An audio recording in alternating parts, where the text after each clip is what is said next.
tu méprises aujourd'hui, demain tu vas être dans une position boo xam ne peut-être tu auras besoin d'eux. Effectivement. Et cetera. Bon. Comme on dit, la roue tourne.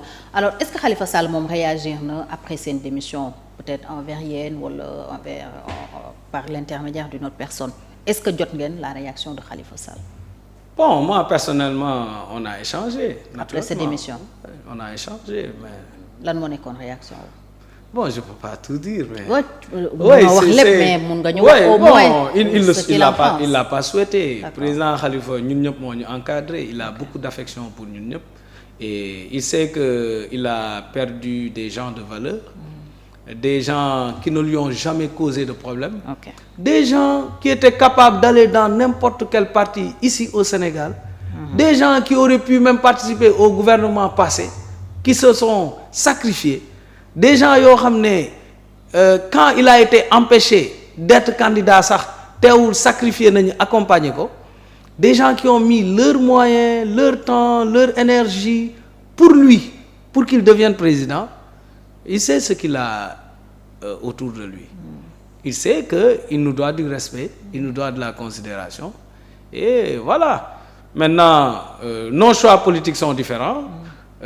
Man, démb dama xëy ne sama jabar, c'est le jour le plus malheureux pour moi, quoi.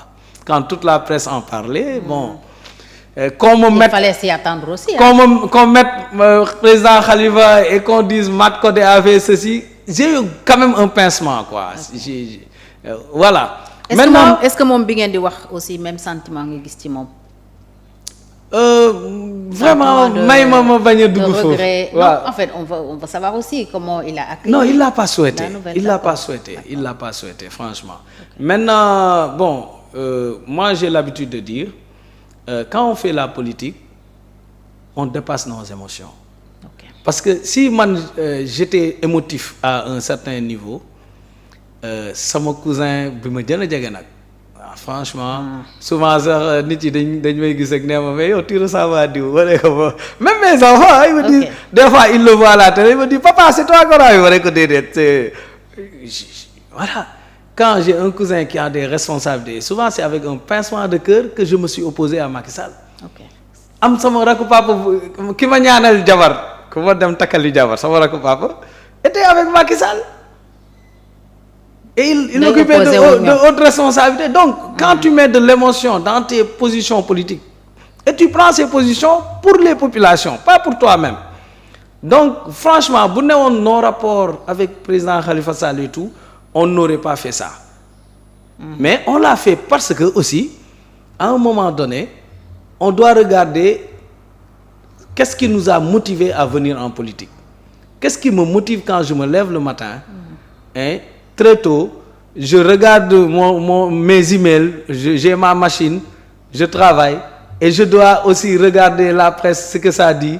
Des fois, mes réunions, je suis un peu déconcentré sur mon boulot parce que quand on fait ce genre de sacrifice, on sacrifie les instants importants qu'on devait avoir avec nos familles. On sacrifie certains investissements structurels qu'on devait avoir. moo wax leen sax benn révélation mais olof laa koy wax parce que sama collègue yi mu daj ma rey. Mais am na benn moment ñu proposé ma un déplacement dans un pays en Afrique ma gàntu yéexal décision bi parce que simplement dama waroon participer ci élection présidentielle bi. Donc sa carrière nga mettre ko en jeu nga am promotion nga bañ ne du ma dem ci promotion bi et tout ce que ça pouvait t'amener et tous tes projets de carrière. nga ne non su ma demee moment bi parce que c'était autour de juillet l'année dernière juillet août on était en plein dans le programme du président j'étais impliqué et tout je me dis non du ma dem tant que defuma lu ma war a def ci élection yi. Donc Khalifa il sait que il a des cadres qui ont beaucoup sacrifié. Maintenant nag quand tu penses à tous ces sacrifices que tu as fait nga def ko sur la base de tes convictions profondes mënoo bazarder les choses dem di def le contraire de ce que tu crois. C'est tout. Mais on n'a aucune divergence personnelle ni avec lui ni avec les autres responsables de Taxawu Sénégal. Avenir u Khalifa Sall ci politique Sénégal noo ko gisee parce que am na aussi ñu interpréter que peut-être da ngeen jël conscience ci que ni Khalifa n'a plus aucune chance face peut-être à cette jeune génération qui s'impose Ousmane Sonko, Bassirou Diomaye